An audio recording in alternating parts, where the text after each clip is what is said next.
سردیوں کی دوپہر تھی۔ حسنہ نہا کر نکلی تو اس کے لمبے لمبے بال گیلے ہو رہے تھے۔ اس نے مجھ سے پوچھا کہ امی میں چھت پر جا کر اپنے بال سکھا لوں، تھوڑی سی دھوپ بھی سینک لوں؟ تو میں نے اسے فوراً اجازت دے دی۔ مجھے کیا پتہ تھا میری اس اجازت کی وجہ سے میرے گھر میں طوفان آ جائے گا۔ حسنہ چھت پر جا کر کھڑی ہوئی تو وہاں سے گلی کا نکڑ نظر آیا کرتا تھا جہاں کچھ اوباش لڑکے کھڑے تھے، لیکن حسنہ نے نہیں دیکھا کہ وہ اسے دیکھ رہے ہیں اور اس کی طرف اشارہ بھی کر رہے ہیں۔ اتنے میں ارسلان کسی کام سے اچانک دفتر سے واپس آ گئے۔ انہوں نے یہ سارا منظر خود اپنی آنکھوں سے دیکھ لیا۔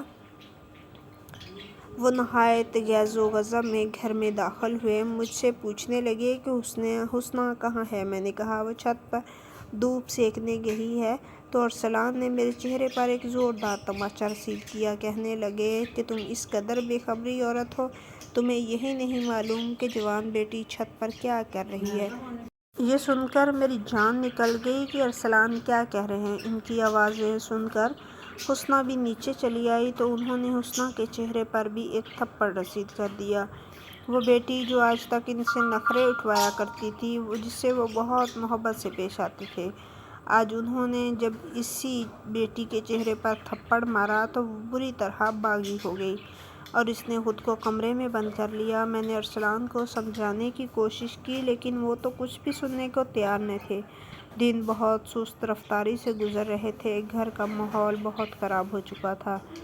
ارسلان ہر وقت کھوئے کھوئے سے فکر میں ڈوبے رہتے، حسنہ ہر وقت اپنے کمرے میں بند رہتی اور مجھے تو سمجھ میں نہ آتا تھا کہ میں کیا کروں۔ جس اولاد کو پانے کے لیے ہم دونوں میاں بیوی نے ڈھیروں منتیں مانگی تھیں، آج جب وہ ہمارے آنگن کی رونق بنی ہوئی تھی تو ہم نے اس سے زندگی کے سارے رنگ چھین لیے تھے۔ ارسلان کے رویے کی وجہ سے میں نے اس کا اسکول آنا جانا بھی بند کروا دیا تھا۔ نہ جانے وہ کب طیش میں آ کر کس کو قتل کر ڈالتے۔ مجھے تو اب ان کی ذہنی حالت ہی ٹھیک نہیں لگتی تھی۔ جتنا وقت وہ گھر پر ہوتے تو کبھی موبائل پر خبریں سنتے تو کبھی ٹی وی پر خبریں چلا دیتے۔ ہر خبر نامے میں ایک دل دہلا دینے والی خبر ہوتی اور اس کے بعد ان کا رویہ پہلے سے زیادہ خراب ہو جاتا۔ حسنہ گھر میں رہ رہ کر مزید گلابی ہوتی جا رہی تھی، اس کا حسن نکھرتا جا رہا تھا، وہ کسی گلاب کی کلی کی مانند کھل رہی تھی۔ اس کی معصوم سی آنکھیں کسی کو بھی اپنے سحر میں جکڑ سکتی تھیں۔ عید کے دن قریب آ رہے تھے اور ہمیں حسنہ کے لیے عید کے کپڑے خریدنے تھے۔ ارسلان نے مجھے کہا کہ بازار چلو، حسنہ کے لیے کپڑے لے لیں گے۔ میں نے فوراً ہی حسنہ کو آواز دے کر کہا کہ بیٹی تیار ہو جاؤ، ابو عید کی خریداری کے لیے لے کر جا رہے ہیں۔ یہ سن کر حسنہ کی خوشی دیکھنے لائق ہو گئی، دوڑی دوڑی چلی آئی، لیکن ارسلان نے صاف لفظوں میں یہ کہہ کر انکار کر دیا کہ اس کو بازار لے جانے کی کوئی ضرورت نہیں، وہاں طرح طرح کے لوگ ہوتے ہیں، اس لیے ہم خود ہی حسنہ کے کپڑے خرید کر لے آئیں گے۔ یہ سن کر حسنہ کا چہرہ اتر گیا، وہ بنا کچھ کہے ہی اپنے کمرے میں واپس چلی گئی۔ مجھ سے حسنہ کا اترا چہرہ نہ دیکھا گیا تو اس وقت میں ارسلان سے کچھ بھی کہہ کر گھر کا ماحول مزید خراب نہیں کرنا چاہتی تھی۔ ہم دونوں میاں بیوی گھر سے باہر تالا ڈال کر خریداری کے لیے چلے گئے۔ حسنہ گھر میں اکیلی رہ گئی۔ مجھے سارا وقت حسنہ کا خیال آتا رہا اور ارسلان بھی یہی کہتے رہے کہ جلدی جلدی سب خرید لو، حسنہ گھر پر اکیلی ہے۔ جب ہم دونوں میاں بیوی واپس آئے تو ہم نے دیکھا کہ حسنہ اپنے کمرے کی کھڑکی پر کھڑی کسی لڑکے سے باتوں میں مصروف تھی۔ حسنہ کے کمرے کی کھڑکی گلی میں کھلتی تھی۔ ہم دونوں کو دیکھ کر وہ لڑکا ایسا فرار ہوا کہ ارسلان سے آوازیں دیتے رہ گئے، لیکن وہ ہاتھ نہ آیا۔ ہم دونوں میاں بیوی تالا کھول کر اندر آئے تو ارسلان کا غصہ ایک دفعہ پھر ساتویں آسمان پر پہنچ چکا تھا۔ میری تو اپنی جان نکل رہی تھی، کیونکہ میں جانتی تھی اب ارسلان حسنہ کو اتنی آسانی سے نہیں بخشیں گے۔ انہوں نے اندر جاتے ہی حسنہ کو بالوں سے پکڑ کر پوچھا، بتاؤ یہ کون تھا جس سے تم باتیں کر رہی تھی؟ حسنہ اپنے باپ کی سختی سے اس قدر باغی ہو چکی تھی کہ وہ چیخ چیخ کر کہنے لگی کہ وہ لڑکا ندیم تھا، پچھلی گلی میں رہتا ہے، اسے محبت کرتی ہوں، اس سے شادی کرنا چاہتی ہوں۔ آپ نے تو مجھے پیدا کر کے میرے اوپر ظلم کیا ہے، میں اب اس قید خانے میں نہیں رہ سکتی، ندیم جلد ہی مجھ سے شادی کر لے گا، مجھے یہاں سے لے کر چلا جائے گا۔ ارسلان کہنے لگے کہ جو لڑکا تمہارے باپ کو دیکھ کر ایسا سر پٹ دوڑا کہ پھر اس نے پلٹ کر نہیں دیکھا، وہ بھلا تمہارا رشتہ کیوں لے کر آئے گا؟ آج کل ہر کوئی صرف دل لگی کرتا ہے اور کچھ نہیں۔ یہ سن کر حسنہ کہنے لگی کہ آپ کیا چاہتے ہیں؟ میں گھٹ گھٹ کر انہی دیواروں میں دم توڑ دوں؟ آپ مجھ سے کس بات کا بدلہ لے رہے ہیں؟ حسنہ کے منہ سے نکلے الفاظوں نے ارسلان کے چہرے کے رنگ بدل دیے۔ وہ فوراً گھر سے باہر نکلے۔ میں بھی ان کے پیچھے پیچھے نکل گئی۔ نہ جانے اب وہ کہاں جا رہے تھے۔ تھوڑی دیر بعد وہ پچھلی گلی میں پہنچ کر اس لڑکے کے گھر کو ڈھونڈنے لگے۔ کچھ لوگوں سے پتہ کرنے پر ندیم کا گھر بھی مل گیا۔ وہاں جا کر انہوں نے خوب ہنگامہ ڈالا اور کہا کہ اگر ندیم حسنہ سے محبت کرتا ہے تو رشتہ لے کر آئے۔ یہ سن کر ندیم کے گھر والوں نے ہمیں ہی برا بھلا کہا اور حسنہ کے کردار کو داغدار کرنے میں کوئی کسر نہ چھوڑی۔ حسنہ پر طرح طرح کے الزامات لگائے کہ وہ سارا دن کھڑکی میں کھڑی رہ کر خود ہی لڑکوں کو گمراہ کرتی ہے۔ اب جب کوئی اس کے قابو میں نہیں آیا تو وہ ندیم کے پیچھے پڑ گئی۔ یہ سنتے ہی ارسلان پھر مار پیٹ پر اتر آئے۔ ایک دفعہ پھر ندیم کے گھر والوں نے ہمیں دھکے دے کر اور برا بھلا کہہ کر اپنے گھر سے نکال دیا۔ میں نے بہت مشکل سے ارسلان کو سمجھایا کہ خاموشی سے واپس گھر چلیں، کیونکہ اس طرح تو بدنامی ہماری حسنہ کی ہوگی، اور ارسلان بہجل قدموں سے میرے سہارے گھر واپس آ گئے۔ کمرے میں بیٹھ کر وہ کافی دیر تک بے آواز روتے رہے۔ وہ دن ہمارے گھر کے در و دیوار پر بہت بھاری تھا۔ حسنہ کے رویے نے ارسلان کو توڑ کر رکھ دیا تھا اور ارسلان کے رویے نے حسنہ کو باغی بنا دیا تھا۔ شام ڈھلے ارسلان خاموشی سے گھر سے نکل گئے تھے۔ مجھے پتہ بھی نہیں چلا تھا کہ وہ کب گئے۔ میں حسنہ کو کھانا کھلانے کی ناکام کوشش کر رہی تھی، لیکن حسنہ بھی ضد پکڑ کر بیٹھی تھی کہ اب اسے کچھ نہیں کھانا۔ میں نے اسے لاکھ سمجھانے کی کوشش کی کہ ارسلان اس سے بہت محبت کرتے ہیں، لیکن حسنہ کو تو جیسے اپنے باپ سے نفرت ہو گئی تھی۔ ارسلان دیر رات گئے گھر واپس آئے تھے۔ انہوں نے کھانا بھی نہیں کھایا تھا اور خاموشی سے سونے کے لیے لیٹ گئے۔ میں بھی دن بھر کی تھکی ہوئی تھی۔ ارسلان کے ساتھ بازار میں بھی کافی وقت لگ گیا تھا، اس لیے بستر پر لیٹ کر کچھ ہی دیر میں مجھے نیند لگ گئی۔ میں ویسے بھی بلڈ پریشر کی دوا استعمال کرتی تھی، اس لیے بھی مجھے نیند جلدی آ جاتی تھی، لیکن میں یہ نہیں جانتی تھی کہ یہ رات ہمارے گھر پر کسی قیامت سے کم نہ ہوگی۔ رات کے 3 بجے کے قریب جب میری آنکھ حسنہ کی درد بھری چیخوں پر کھلی تو میں ہڑبڑا کر اٹھ بیٹھی۔ میں نے فوراً ہی ارسلان کو جگانے کے لیے ان کی طرف دیکھا تو وہ بستر پر موجود نہیں تھے۔ میں بھاگتی ہوئی حسنہ کے کمرے میں پہنچی تو ارسلان اس کے بستر کے پاس کھڑے تھے۔ حسنہ چیخیں مار مار کر رو رہی تھی۔ پہلے تو مجھے کچھ سمجھ نہ آیا کیونکہ میں کافی گہری نیند سے جاگی تھی، لیکن پھر مجھے لگا کہ شاید ارسلان نے پھر کچھ کہا ہے۔ جیسے ہی میں نے آگے بڑھ کر اس کا چہرہ اوپر کیا تو میری روح کانپ اٹھی۔ حسنہ کا پورا چہرہ جھلس چکا تھا، اس کی ایک آنکھ بھی باہر کی طرف نکل گئی تھی۔ اس کا چہرہ دیکھنے لائق بھی نہ رہا تھا۔ میں نے کپ کپاتے ہوئے پلٹ کر ارسلان کی طرف دیکھا جو پرسکون چہرہ لیے کھڑے تھے، جیسے کچھ ہوا ہی نہ ہو۔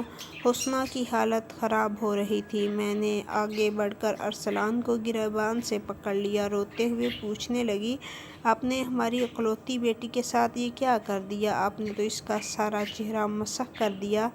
ارسلان خاموش رہے۔ میں نے فوراً ایمبولینس کو کال کی۔ حسنہ کی چیخوں کی آواز پر پڑوسی بھی چلے آئے۔ میں حسنہ کو لے کر ہسپتال دوڑی۔ ڈاکٹروں نے بتایا کہ اس کا چہرہ بری طرح جھلس چکا ہے، اب یہ پہلے کی طرح نہیں ہو سکتا، لیکن بہت محنت اور کوشش کے بعد کچھ بہتر ضرور ہو سکتا ہے۔ یہ سن کر تو میرے ہوش اڑ گئے تھے کہ میری وہ بیٹی جو ابھی صرف 16 سال کی ہوئی تھی، جس کا حسن سارے زمانے میں مشہور تھا، وہ اب دیکھنے لائق بھی نہ رہی تھی۔ ارسلان نے خود اپنے ہاتھوں ہی اپنی بیٹی کے حسن کو تباہ و برباد کر دیا اور اس کی آنے والی زندگی کو مشکل ترین بنا دیا تھا۔ پولیس والوں کو یہ اطلاع پہنچ چکی تھی۔ پولیس نے ارسلان کو تیزاب پھینکنے کے جرم میں جیل میں ڈال دیا۔ میں نے بھی ارسلان کو جیل جانے سے نہیں بچایا تھا، پڑوسیوں نے بھی اس کے خلاف گواہی دی تھی۔ جیل جانے سے پہلے ارسلان نے بس مجھ سے اتنا کہا تھا کہ اب ہماری بیٹی کی طرف کوئی بری نظر سے نہیں دیکھے گا۔ اب مجھے دفتر جاتے ہوئے یہ خوف نہیں ہوگا کہ کوئی درندہ حسنہ کے ساتھ درندگی نہ کر بیٹھے۔ اب رات کو سوتے وقت مجھے یہ خوف بھی نہیں ہوگا کہ کہیں کوئی آوارہ لڑکا میری بیٹی سے ملاقات کے لیے تو نہیں چلا آیا۔ اب حسنہ محفوظ ہو چکی ہے۔ ارسلان کی باتیں سن کر مجھے اس کی دماغی حالت پر شبہ ہونے لگا۔ ارسلان کہنے لگا کہ پچھلے کئی مہینوں سے وہ اس طرح کی خبریں سنتا رہا تھا کہ جوان لڑکیاں ماں باپ کو بدنام کر کے سرِ عام رسوا کر کے غیر لڑکوں کے ساتھ بھاگ رہی ہیں۔ کسی نے نیٹ پر چکر چلایا تو کسی نے چھت پر جا کر۔ میں ہرگز بھی یہ برداشت نہیں کر سکتا تھا کہ میری بیٹی کسی ایسے لڑکے کے جھانسے میں آ کر ہمیں چھوڑ کر چلی جائے جو اسے کچھ وقت استعمال کرنے کے بعد کسی کوڑے کی طرح پھینک دے۔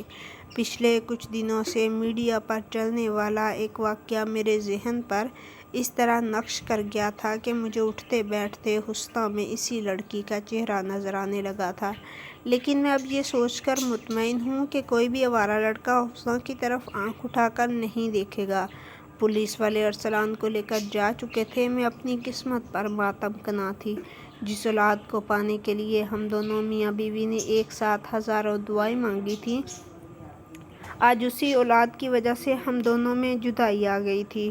پورے 2 مہینے بعد حسنہ کو ہسپتال سے چھٹی ملی۔ اس کا چہرہ کچھ بہتر ہو گیا تھا، لیکن ابھی بھی دیکھنے لائق نہیں ہوا تھا۔ حسنہ نے جب مجھ سے ارسلان کے بارے میں پوچھا تو میں نے اسے ارسلان کی کہی ہر بات بتا دی۔ یہ سن کر وہ کافی دن تو خاموش رہی، پھر ایک دن اچانک ہی کہنے لگی کہ وہ ارسلان کو واپس گھر لانا چاہتی ہے۔ اسے اب ارسلان سے کوئی گلہ نہیں، کیونکہ اب اس کی زندگی میں کچھ بچا ہی نہیں۔ اس نے خود پولیس اسٹیشن جا کر ارسلان کی رہائی کے لیے بیان دیا تھا اور وہ ارسلان کا ہاتھ تھامے گھر واپس آ گئی تھی۔ آج کل کے دور میں میڈیا پر اس طرح کی خبریں روزمرہ کا معمول بن چکی ہیں، جہاں جوان لڑکیاں اپنے ماں باپ کو دھوکہ دے کر انہیں بدنام کر کے کسی بھی غیر لڑکے کے ساتھ دوسرے شہر فرار ہو جاتی ہیں۔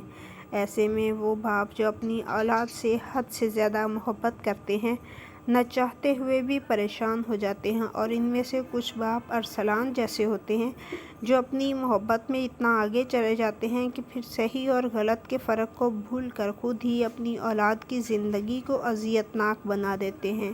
اس سب کا قصوروار کون ہے؟ میڈیا، یا پھر وہ والدین جو اولاد کی اچھی تربیت نہیں کر پاتے، یا پھر موبائل فونز جو ہماری اولادوں کے ہاتھ میں ہیں اور جس سے وہ اپنے کمرے میں بیٹھے ہی ساری دنیا کو بآسانی دیکھ رہے ہیں۔ آنے والے وقت میں اپنی اولادوں کا پہلے سے زیادہ خیال رکھیے تاکہ پھر کسی ارسلان کو کسی حسنہ کا چہرہ برباد نہ کرنا پڑے۔ کہانی یہ کیسی لگی؟ اپنی رائے کا اظہار ضرور کیجیے گا۔ اپنا اور اپنے پیاروں کا بہت زیادہ خیال رکھیے گا۔ اللہ حافظ، فی امان اللہ۔